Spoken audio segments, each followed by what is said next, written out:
space. I mean, this is coming from a person who doesn't even travel, but still. Yeah, I'm pretty sure we will find a way to make it fancy. Actually, don't want to be the first one to go. I will go.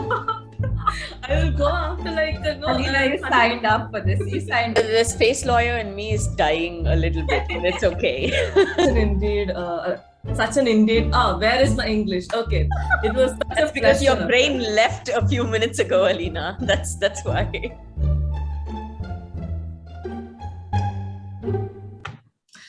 Hello everyone, and welcome back to the episode 3 of season 2 Space Smurfs, a podcast where you can mainly discuss about space stuff, but we also end up rambling about K-pop and NFTs. This is your host, Alina, the potentially spaced out space person, and Pooja, who is your wandering stargazer. And with the last episode, we've been celebrating women in space, and we've been receiving a lot of lovely comments and feedback from you guys. And we just wanted to thank you all from the team of Space Smurfs and Apusa. And thank you so much for supporting us in the manner that you are. We hope to keep receiving your continued support. Exactly. It was such an amazing experience, actually. And since the whole month of March, we're celebrating women in space, today also we have an amazing person with us as our Space Smurf expert. Yes. In fact, I'm really excited to have and introduce Deepika Jeyakodi, who is a space lawyer and a senior commercial contracts manager at an aerospace company in the Netherlands. She is also the author of the book, The Innovation Matrix, and has been involved with a lot of organizations in the space industry. It is such a pleasure to have you on our podcast, Deepika. Deepika, what do you feel? Firstly, I think it's amazing to be with two young space stars, I would say. I think it's also one of the first times I'm in a meeting with two Indian women, which is pretty awesome. I just realized that when I was hearing your introduction. So very happy to have joined your session, and I'm looking forward to all your questions. Wow, that's really, really amazing. And today, to all our audience, we will be talking about commercial space law. And me and Pooja, coming from the policy and politics, like kind of social science and space background, we are really, really looking forward to this session, and we are really excited. Yeah. So without much ado, let's just dive into it and let the smurfing begin. Exactly. So, I mean, this is something that I really, really wanted to ask you since the beginning of this session. Well, I'll start with my K-pop preference, obviously. So last year, BTS, one of the BTS members, on his birthday, he received a piece of land on Moon from one of his fans. And though I was supposed to look into it and see whether it's actually true or is it a scam or how it works, me being ignorant is a big time thing, but I didn't look into it. And today, since we have you on board, I really want to ask, can we really buy a piece of land, of not just Moon, any celestial object, let's say? And is it really true, or are there any scams conducted by people in the name of this? And what is the legal aspect of it? Is it even possible to get a piece of land like that? So if the question is, can you get a piece of land? I would say, yes, you can. So you would have a certificate or a document that shows that you own a piece of the moon, or maybe one of the moons of Jupiter or something. But that certificate or document is nothing more than a novelty. One of the key principles of the Outer Space Treaty is something called the principle of non-appropriation. And it simply means that no country and consequently no person or entity can make a claim in space. So it's great that you would have a certificate saying that you own a piece of the moon, but legally speaking, you cannot own it. There's no rights that you can derive from it. What I found interesting was some months ago, I came across this website called Lunar Landowner, and they have a frequently asked questions section on space law, where they justify how the Outer Space Treaty or the Moon Treaty, they are invalid. And you could definitely own a piece of one of the celestial bodies that they have on sale. And they say that over 2 million people from about 170 odd countries own extraterrestrial property. Again, 2 million? Yeah, about 2 million people from 170 countries have these certificates. So I think he or she is the biggest real estate kingpin for extraterrestrial property. And they're really rich. I mean, really rich by now. First of all, 7 billion people are there. And out of it, 2 million already have, okay. Take a moment to let that sink in. Yeah. So obviously people have thought they can own a piece of the moon. I'm just still stuck at 2 million. Remind them that no. I didn't expect 2 million, to be very, very frank. Like, thank you for bursting the bubble, Deepika. That we were living in very comfortably. In fact, I'm so glad you bought this, because I frequently conduct stargazing sessions, and most of the time, even recently, I was in a village, and people from the village asked me about this specific question, like being, can you own a piece of land on the moon? Because there was a famous Indian actor or personality last year about like who's owning a piece of land was all over the television, and that kind of created this great awareness amongst people that you can own land on the moon. So he came and like they asked me that, and not just that. I think there's also some of these websites which allow you to name a star based as your spouse or your pet or whoever you want to, which I think is also a scam. I'm not aware of like the exact legal argument against it, but I know that it's a scam. I think it's okay to name them, to have certificates if that means something for people. It's just that as long as you think it's pretty cool that I have a certificate and that I don't have legal rights that I will try to enforce against the government or any other entity, then it's okay. Then it's really okay. And I think that the novelty also comes from the fact that people have a cultural and social relationship to these celestial bodies. I can think of countless Tamil movie songs which where lovers promise each other the moon, how they would bring it down, how they would build a house there. Yeah. Pretty cool, but the Outer Space Treaty doesn't allow it. So I'm just rethinking my life choices after hearing the 2 million count. I'm like, okay, I'm still not over it. Maybe I'll just have the hangover throughout the session, but 2 million? Wow.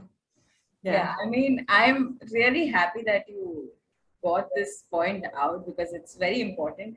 And I'm also rethinking my life choices, because I'm wondering, why am I, working so hard? I should have probably created a smart business like this, created a website which generates certificate for people and, easily earn money. Maybe we should do that. I think that should be Space Smurfs, next plan. Yeah, let's put that into action, Alina. Yeah. Let's do that. Yeah. But moving on, before we get carried away with... I'm already carried away. You don't have to say. Conversation is endless, okay? Yeah.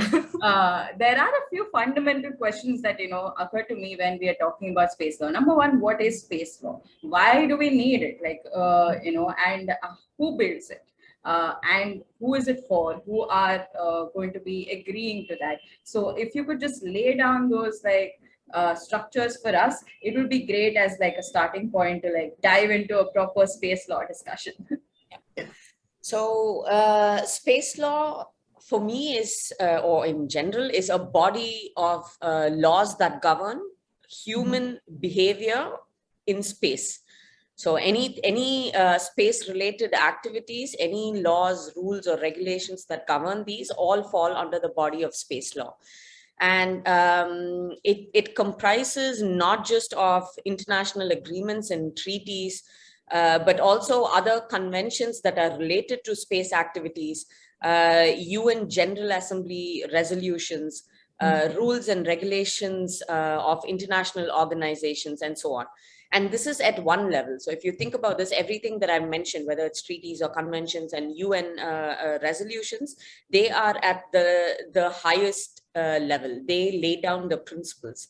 And then as you filter that down into different levels, it gets even more specific. So at the international level, you have these treaties, and then you have national space laws and regulations that bind their citizens, and the citizens can be private persons or private entities. And then if you go down one step below, you have contracts that define relationships between different stakeholders and actors in space. And if you look at the whole of space ecosystem, you find that it is a huge tangle of these different kinds of contracts.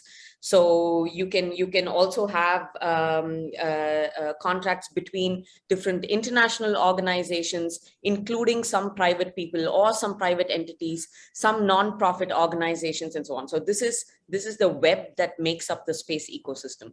And then you have another level, which is called soft law. And what this basically means is they are voluntary, non-binding guidelines or recommendations that talk about best behavior in space. And when people, you hear people often say, oh, the outer space is so old that, it has to be completely overhauled and so on. I believe that's not true. So the Outer Space Treaty is flexible enough to have accommodated all the developments in the last many decades. And people are finding out new ways to add more flesh to it, to fill in the gaps or to reinterpret some of the things that are vague and ambiguous. And you see that soft law plays a critical role there too. So, for example, to manage space debris and to improve sustainability, there's something that's led by the World Economic Forum and a few other international organizations that have come together to say, okay, there's a sustainability, space sustainability rating. So that's a more, a grassroots level initiative where we say, okay, this is the sort of behavior that we approve. And if you abide by this, you will get a certain rating. So that's just building a reputation, but also establishing a standard somehow.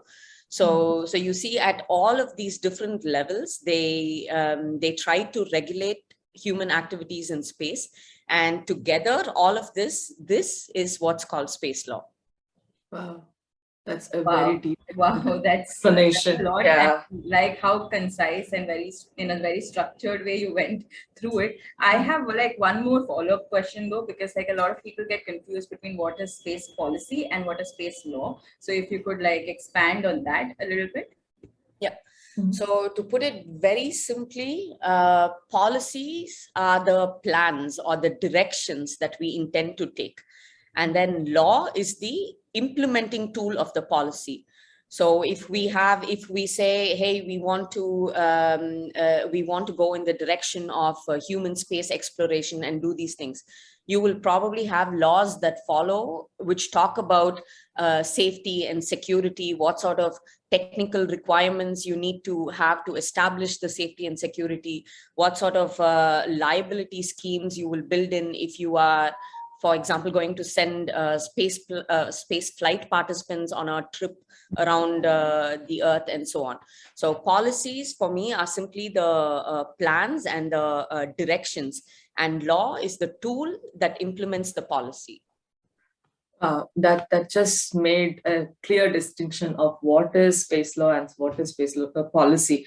And space law, I think this is one of the best explanation that I've heard so far about space law, like what exactly is space law, how is it done, and who all are doing it and things like that. So what about commercial space law? Like, is it something that determines the involvement of, let's say, just the private actors, or who all are the other people involved in the commercial space law part?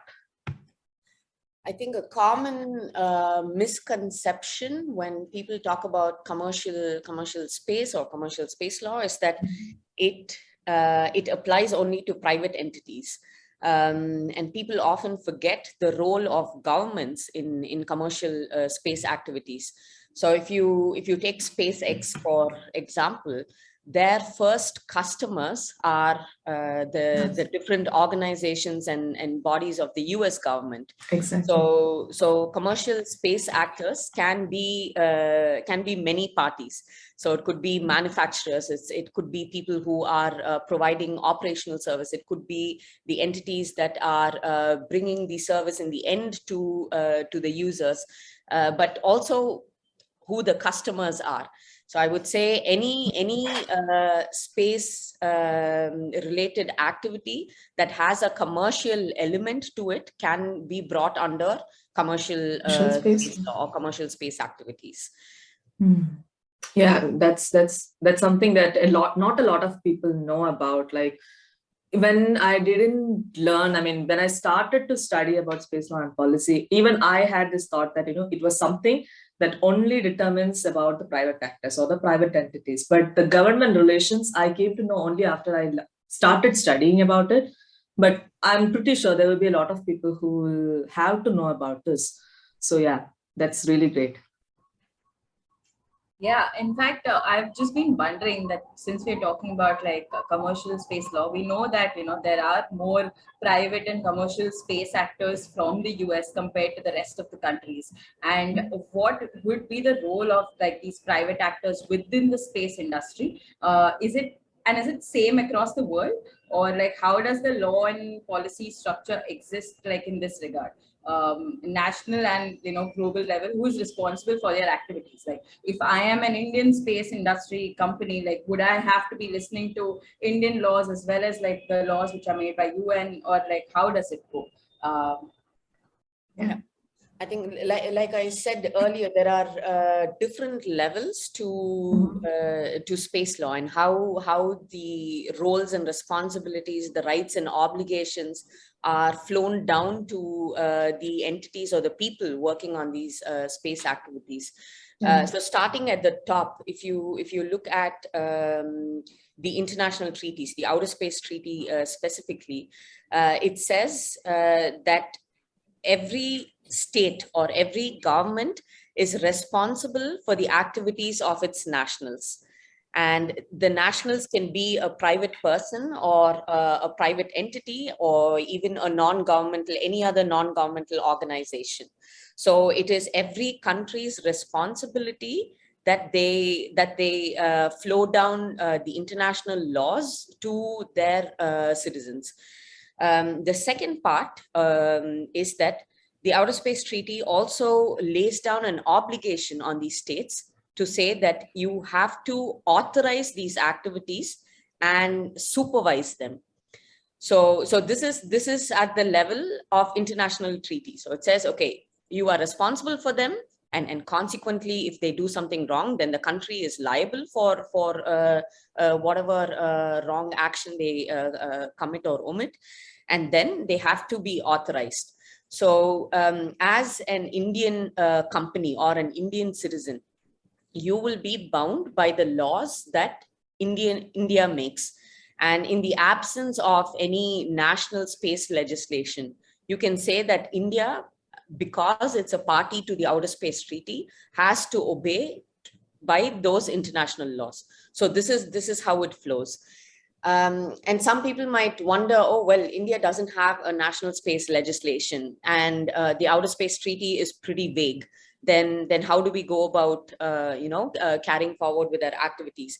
We do have different policies. We do have different modes of authorization for these private entities and individuals. Apart from that, you will almost always have a contract. So at the end, the contract will determine what these roles and responsibilities are between the different parties. What happens if you breach one of these obligations, and so on.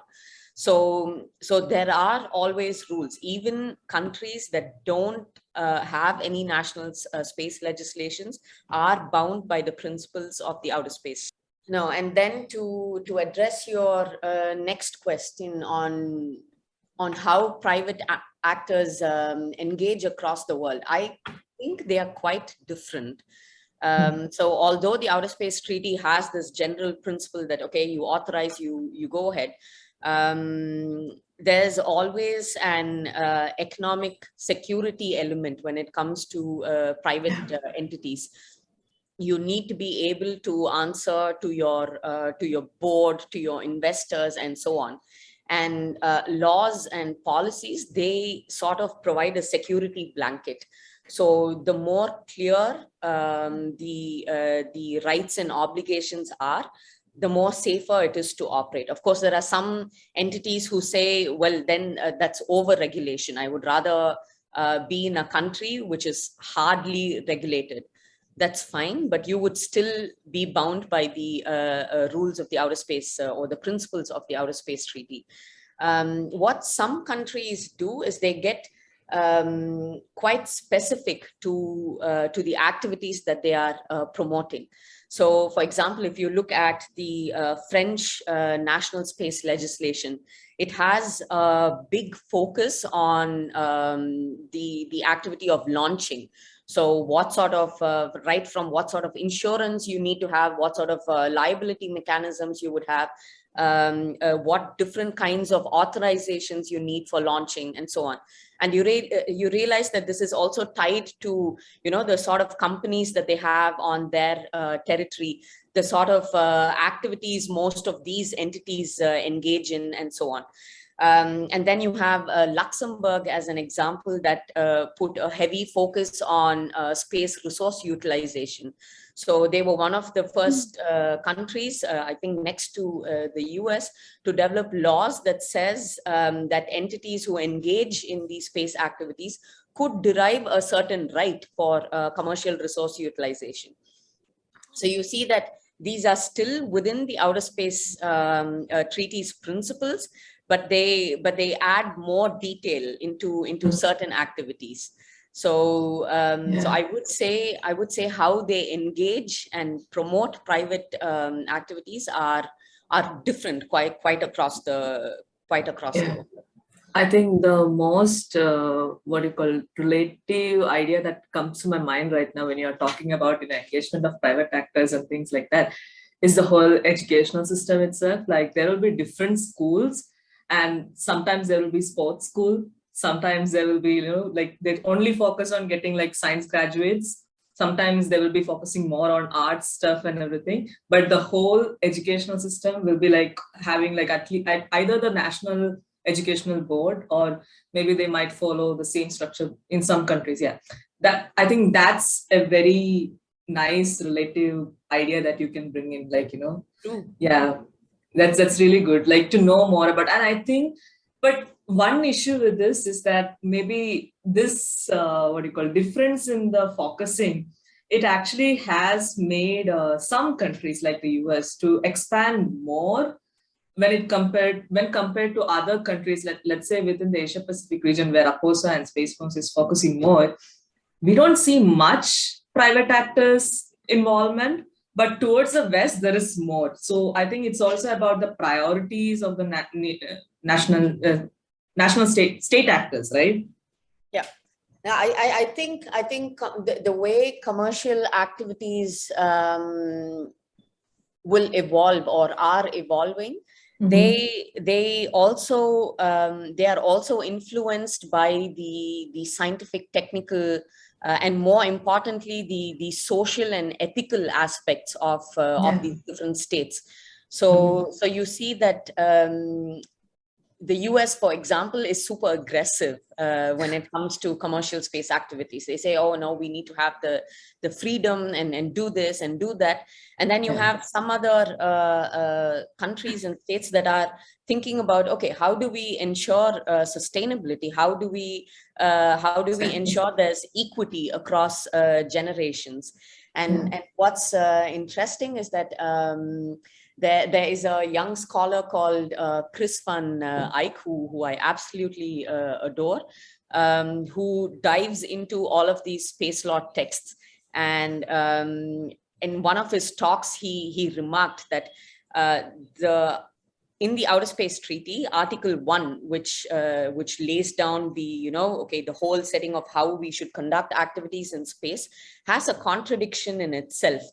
So he talks about how in Article 1, you have the elements of free use and exploration of space, which apparently comes from the global north, led by the US. And then you have the wording for the benefit of humanity and so on, which talks about equitable use. And these wordings, they come from the global south. I think it was proposed by Brazil and Argentina back in the time when the Outer Space Treaty was developed. So you see there's already a contradiction, and a lot of the discussions that happen now are about how can we ensure free use and exploration, and at the same time make sure that this is for the benefit of all of humanity. How can you do that?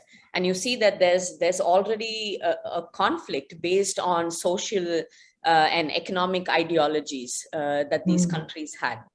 So the commercial activities will definitely evolve along that way. Wow, like the nerd in me suddenly awake once you spoke about that.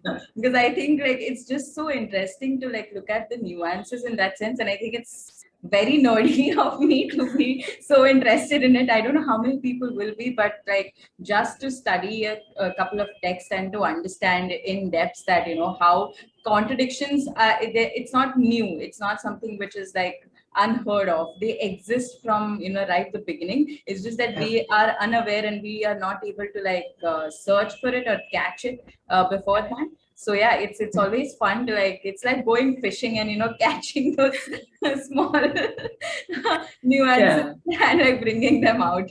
But and also, I mean, it's ultimately it all comes down to politics. I will say it's all politics, and even our life is political field. Like everything is politics these days. So I mean, it's, if you are interested in politics, please do dive into this. And going back to the point where how US is being more involved with the commercial space field. We had a global billionaires doing the space flight last year, which sparked a lot of debates and talks. Suddenly, there were a lot of people talking about space tourism for some reason. The thing is, I think even though I knew this all existed, all of a sudden, after the space flight happened, my Instagram, LinkedIn, Google, everywhere, there is like, debates. Should we call them astronauts? No. Should we call them this? No. What exactly is happening? They didn't reach that light. I'm like, why all of a sudden this fuss? Like, it's already there. It was there. And now it gained like a lot of momentum. And now I think it died, like that momentum died off, but still people are aware about what is space tourism and everything. And I know it's still a debated topic. Like we haven't reached a particular conclusion yet. But I think our audience would like to know, like, when it comes to the legal perspective, what are the challenges to it? Like, especially when the private actors does something like this, and what are the things that is being done currently to overcome these challenges at the international level? I think I will first start with a general note before going into the legal aspects of it. The whole point of space tourism, why do people even have to do this? I think that's the question that comes up so often, especially if you work in the space industry and you talk to someone who's outside of the industry. They would ask, why do you people even do this when you could spend the money elsewhere? And I try to think, how did aviation begin? Could we draw a parallel to that? And I read somewhere that the first flight ticket cost somewhere around $400 US, which is a pretty huge sum for the time when at that time. It's still a big amount, but it's super expensive then. So could it be that we don't see its use now, and that at some point it will become so common that we would be taking space flights across the globe?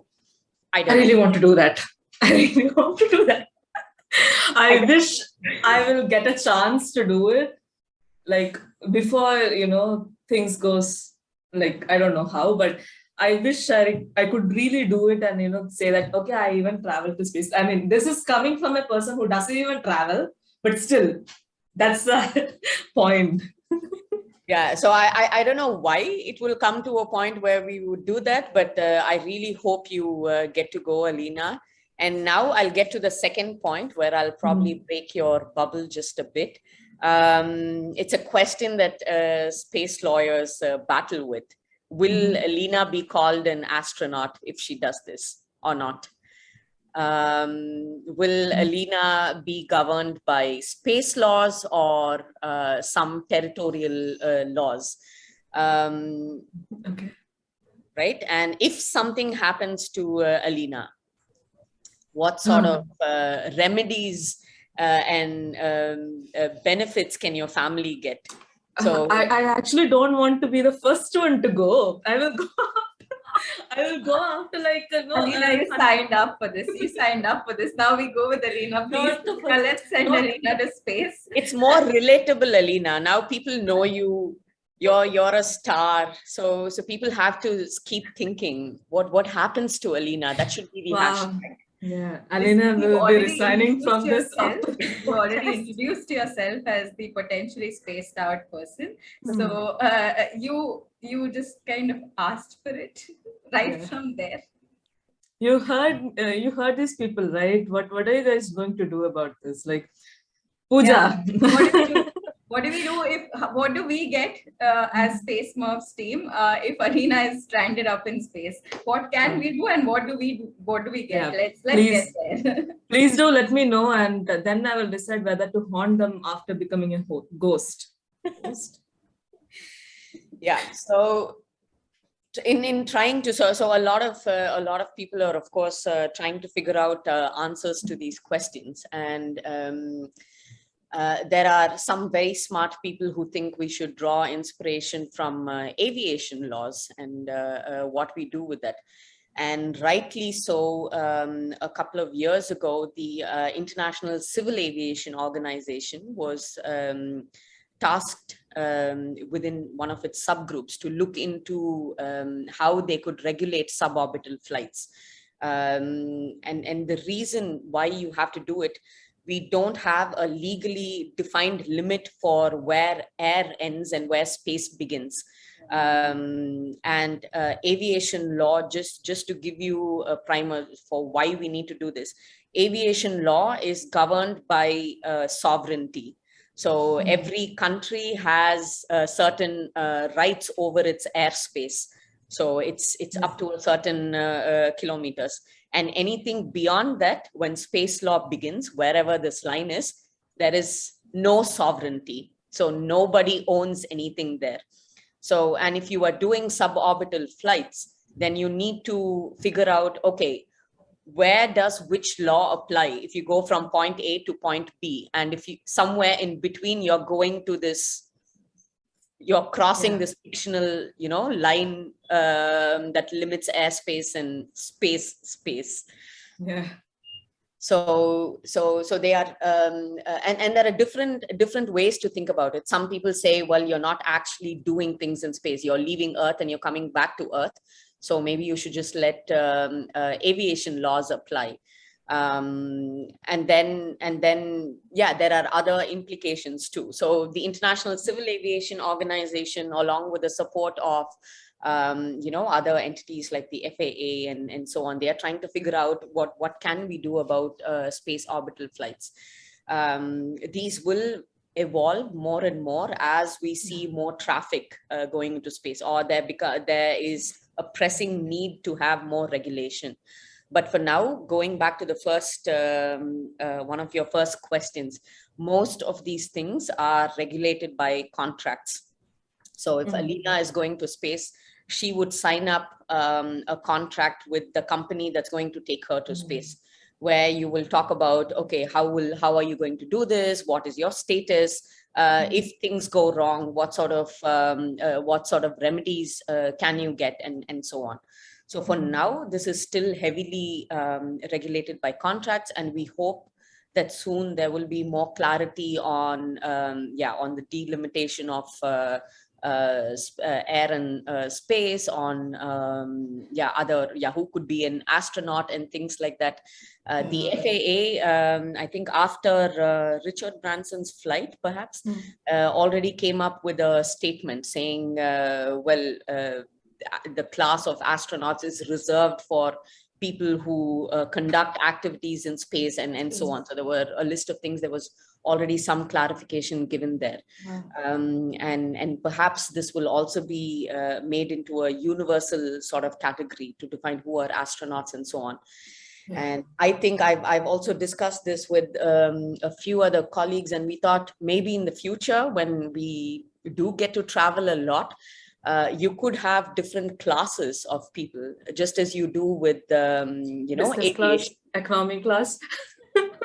No, as in your pilot, your cabin crew, and your passengers. So just because we fly in a plane, we are not called pilots. We are just passengers. So you could have such a classification as well: a pilot, cabin crew, and passenger. So maybe that's what it'll come to. Wow. That actually makes a lot of sense. Yeah, and the fact about having point on, like, I feel like you're bursting so many bubbles and like putting us in like very like, oh, now we are mind blown situations so many exactly times. And the fact that we will have like a space cabin crew. Wow, that's amazing. I mean, when I was a child, like I think every girl might have like looked at what do you call air hostess and how they dress up and go with the air flights and everything. Space cabin crew is really fascinating for me right now. But you'll have to be in space suits, won't you? Like, it's not but still fancy. But yeah, I'm pretty sure we will find a way to make it fancy if we reach that stage. Yeah, wow. I mean, if this is going to happen within the next couple of years, I think there will be a lot of economy coming into from this domain itself. Like there will be a lot of people signing up for space travel, like space tourism, not space travel, space tourism. And I think, yeah, this is going to be like a really, what do you call, money-making business eventually. Yes, but there are, I think before we get to that stage, there are a few steps that we need to at least address. So one is, of course, the safety and security of all these spaceflight participants. Of course, right now, if you think about the number of people who have to be involved to keep these people safe and secure now, it's a pretty intense job. It's a pretty intense activity. And you need to think about how you make it so common that it's okay for people to just climb on board a vehicle and then go to space. And the second part, or the most important part, is of course the environmental and sustainability aspects of this. I think one of the first space agencies in the world to do an investigation into this was the New Zealand Space Agency. So they did research on space launch emissions in 2020 or 21. And they said there are quite a lot of environmental impacts resulting from these launches. So, and particularly they said there's the depletion of what is it? The stratospheric ozone, and it was most concerning. So right now it's maybe 1 or 2 flights per year or per quarter, which is okay. But what happens when things become way too common? And you already see that again in aviation. The biggest challenge is to make it sustainable now. We haven't yet reached a point in aviation itself to say we are a sustainable industry. So you have to see what sort of an impact launch missions will create on the environment before we think about the the commercial and economic aspects of it.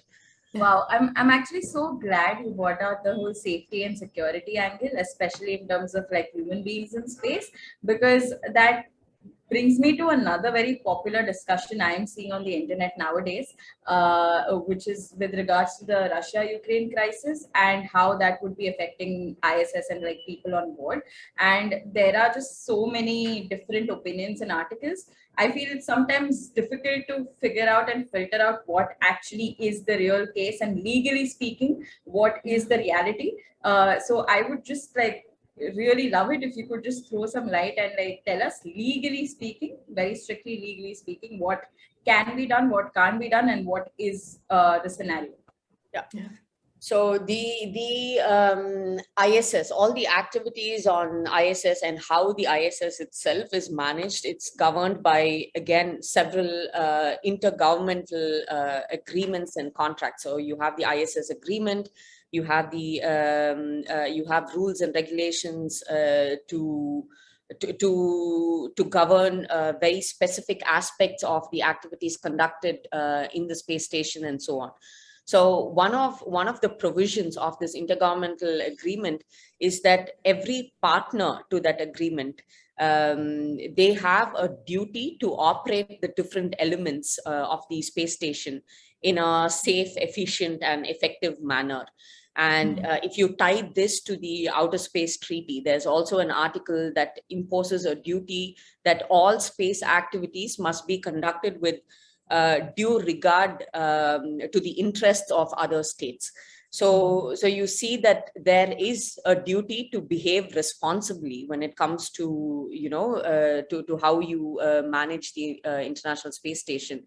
And if we go by all the statements that that has come from the Russian side, any termination, I think they've said, oh, we will terminate the propulsion system, or we will deorbit the space station to Earth and so on. So if they do any of this, they will be breaching one of these duties. They will be in violation of the Intergovernmental Agreement and the Outer Space Treaty's obligations. So legally speaking, this is what exists. And you see that what's interesting, or how things have evolved, is that after the European Union sanctions on Russia, and also after, I think the Germans put one of their missions with Russia into hibernation, they responded by saying that they will stop carrying out German experiments on the ISS.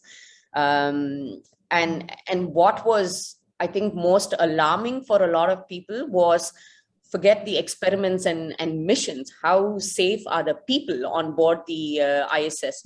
And I think there was also a statement about, oh, maybe we will leave behind an astronaut and so on. And until now, nothing has happened. NASA has been confident that their astronauts will return safely. There is a mutual benefit in a way, because astronauts are, of course, cooperating in space. They have been an example of international cooperation even amongst rivals. And you see that, okay, Russia, of course, has the propulsion system and things under their operational control. The US, on the other hand, has the power systems under their control. So in a way, they have to, even if they don't like each other, they have to work together to make sure that their astronauts are safe and they are brought back home. So of course, this is all a legal and moral duty to do things. And I always tell people, you can always outlaw murder, but people will still go about committing murder. Yeah. So the laws exist. There is a clear indication of what's right, what's wrong, what's acceptable behavior, what will not be tolerated. But in the end, it's up to the people who are making the decisions to say, okay, we are going to bring them back safe, or there is going to be some harm incurred. So yeah, and I don't want to indulge more into the current situation because it's more sensitive, and again, like, hopefully things will fall back into place, like all peaceful and great how it would have been earlier. So hopefully it will come back to that place, and we pray for all those people who are being hurt by the actions that has been happening. And yeah, so with that, I would like to say that this session was really, really insightful for me. And thanks, Deepika, for bursting a lot of thoughts that I had about owning a piece of land, going to space tourism, and even what will happen to me if I even travel to like space for, maybe like that. And 2 million people owning space objects, or, having a certificate that they own something on space. Wow, I'm still there. Okay. But yeah, I mean, I'm also still listening to you, and I'm like, oh my God, she's still stuck there, isn't she? I'm like, I'm glad that K-pop idol came out. Yeah, and I agree with you completely, Alina.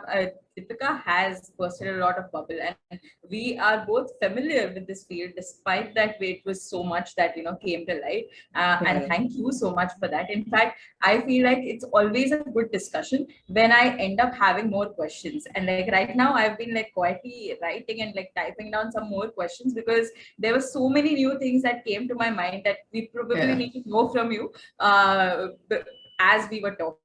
And that is just always a great sign. And I'm glad that we do have a platform to continue that discussion and bother with more questions soon. The only difference is, thankfully, our audience will also be there and they'll be able to ask you live questions as well. So if you guys are listening, please don't miss that chance and bring in more bubbles so that we can get them bursted. Yes, exactly. And also, please do know that space commercial industry is not just about space flight and space tourism. It's also about telecommunications, weather forecasting, and there are a lot of other things involved in space commerce or commercial space industry. So get your questions ready and join us on this Saturday, 26th of March, on our Instagram live session with Deepika. And please do look out for the time as well. We will be posting it on our social networking sites, and join us with her. And one more thing before we conclude, please, if someone would like to give me a piece of land on Moon, I would be really, really happy. If you want, I will be like so grateful to you till the end. I will not give you anything else back, but I'll be so happy. I think Alina is most affected by the fact that the piece of land that BTS got is not as special as it seemed. I mean, really sorry about that, Alina. But the thing is, I mean, at least he had someone to gift it to him. I'm just please get it. I mean, if you like Space Smurfs, if you like how we are hosting this thing, at least for Space Smurfs, Okay. So, I mean, it was really, yeah, I know. I'm very, let's not go there. But yeah. But people are materialistic. That shows 2 million people already on land. They are materialistic. There is no reason to be not a materialistic person in this world today. Okay. An extraterrestrial property. Yeah. Why are we doing some ad or what? Share and comment, invest. Exactly. And also Space Smurfs will be joining this business soon. So please. Wow. Wow. Yeah. I did not know of this. This is news to me. I mean, I will definitely find ways, bro. Like seriously, I will be Googling how to get into this and how we can go there. Yeah. And yeah, if you also want to sponsor my space travel as well, space flight as well, please do. I will link my Instagram, LinkedIn accounts below. Yeah, I can be a very good spokesperson for, I don't know, if you have a company, I will be ready to represent it as well. Please get me sponsored for my Space flight. I think Deepika is just speechless now. She's like, how do I even respond to this? The space lawyer in me is dying a little bit, but it's okay. after all this talk, I feel she's like, no, I still want my land. Yeah, I want it. And I want to go to space. And who knows, I might even get some alien friends if there are some, from outside. I mean, who knows? Why am I even going to that side? I don't know. But yeah, we have that meme or that sticker which says brain has left. I really want to slap that on top of me right now. My brain has left this conversation.